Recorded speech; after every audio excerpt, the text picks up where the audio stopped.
வணக்கம். விருதுநகர் மாவட்டம் சாத்தூர் அருகே 7000 பண்ணையில் ஆசிரியர் ஜேசுராஜா அவர்களின் நினைவாக மினி மாரத்தான் போட்டி நடைபெற்றது.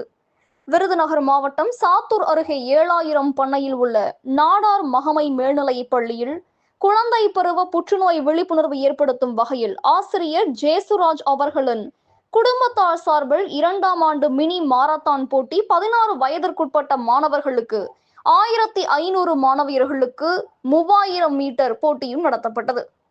இதில் சங்கரபாண்டியபுரம், முத்தாண்டியாபுரம், ஒத்தையாள், மேட்டுப்பட்டி, 7000 பண்ணை, சுப்பையாபுரம், அச்சங்குளம் உள்ளிட்ட சுற்றுவட்டார பகுதிகளை சேர்ந்த 100க்கும் மேற்பட்ட மாணவ மாணவியர்கள் மாரத்தான் போட்டியில் கலந்து கொண்டனர். கலந்து கொண்ட அனைவருக்கும் டி-ஷர்ட் இலவசமாக வழங்கப்பட்டது. முதல் 3 இடங்களை பிடித்த மாணவ மாணவிகளுக்கு ஊக்கத்தொகையும், கலந்து கொண்ட அனைவருக்கும் பதக்கங்களும் வழங்கப்பட்டன. கனவு தமிழகம் செய்திகளுக்காக விருதுநகர் மாவட்ட செய்தியாளர் காளிராஜ். செய்திகள் வாசிப்பவர் ஸ்னேகா பொன்வாலி. நன்றி.